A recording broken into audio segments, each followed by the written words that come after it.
Dans un petit village nommé Chénesville, entouré d'arbres anciens et de douces collines, vivait un jeune homme nommé Émile. Chénesville était un endroit paisible où les gens se connaissaient, et la vie coulait en harmonie tranquille. Mais Émile était différent. Il avait un désir insatiable pour quelque chose qu'il ne pouvait pas nommer, une attirance constante dans sa poitrine qui le gardait éveillé la nuit et occupait ses pensées pendant la journée. Un soir, alors que le soleil disparaissait derrière les collines et que le ciel devenait d'un bleu profond, Émile entendit une douce mélodie mélancolique. Ce n'était guère plus qu'un murmure dans le vent, mais c'était là. Curieux et fasciné, il suivit la mélodie, qui le conduisit plus profondément dans la forêt qu'il n'avait jamais osé s'aventurer auparavant. Les arbres semblaient vivants, leurs branches comme des bras tendus vers lui. Après un moment, il atteignit une clairière qu'il n'avait jamais vue auparavant. Au centre se tenait une vieille cabane délabrée, entourée de fleurs sauvages et de lierres rampants. La chanson était maintenant plus claire et semblait venir directement de la cabane. Prudemment, Émile s'approcha et ouvrit la porte grinçante. À l'intérieur, il faisait sombre, avec seulement un faible rayon de lumière passant par une fenêtre brisée, illuminant un piano à queue poussiéreux. Les touches étaient usées, mais toujours en bon état. Émile s'assit, ses doigts tremblants d'excitation et de nervosité. Dès qu'il toucha les touches, il ressentit une étrange connexion avec l'instrument. C'était comme si le piano pouvait lire ses pensées, répondant à son toucher. Il commença à jouer, et à sa surprise, il connaissait la mélodie qu'il n'avait jamais entendue auparavant. Elle coulait à travers lui, ses doigts bougeant comme par eux-mêmes. Soudain, il n'était plus dans la cabane. Il se trouvait sur une scène, devant un public d'ombre. La musique semblait transformer le monde autour de lui, l'obscurité cédant la place à une lumière douce et chaleureuse. Les ombres se transformèrent en figures qui lui souriaient et l'applaudissaient. Dans leurs yeux, il voyait des histoires et des souvenirs qui lui semblaient étrangement familiers. Lorsque le dernier écho de la chanson s'estompa, Émile se retrouva de nouveau dans la cabane. Les figures avaient disparu, mais le sentiment de connexion demeurait. Il savait qu'il avait vécu quelque chose d'extraordinaire, quelque chose qui changerait sa vie pour toujours. Avec un nouvel objectif en tête, il quitta la cabane et retourna à Chénesville. Les jours suivants, Émile ne pouvait s'empêcher de penser à la mélodie et aux figures.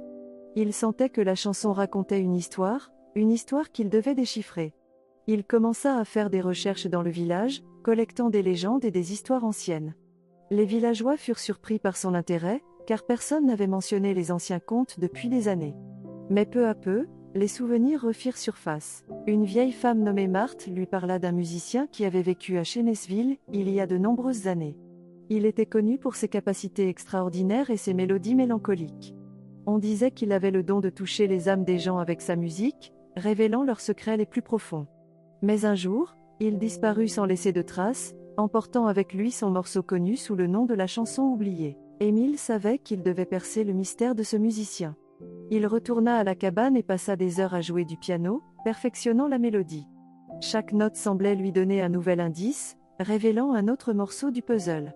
Il commença à écrire la mélodie, et découvrit des messages cachés et des symboles. Une nuit, alors qu'il jouait, une figure apparut à la porte de la cabane.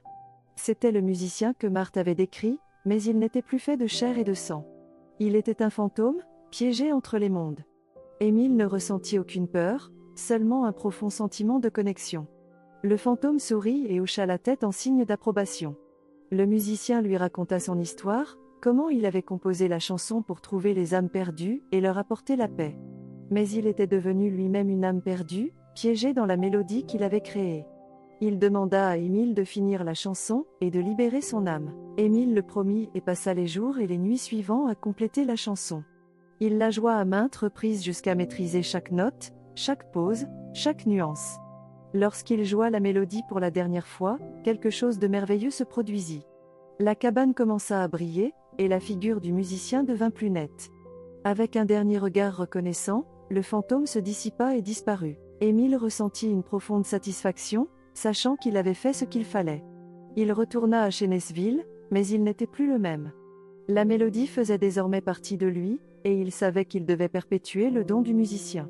Il commença à jouer dans le village, sa musique remplissant les cœurs des gens de réconfort et de joie. L'histoire d'Émile et de la chanson oubliée se répandit, et bientôt des gens de loin vinrent entendre sa musique. La mélodie, autrefois juste un murmure dans le vent, devint un symbole d'espoir et de paix. Émile savait que la connexion qu'il ressentait avec le vieux musicien ne finirait jamais.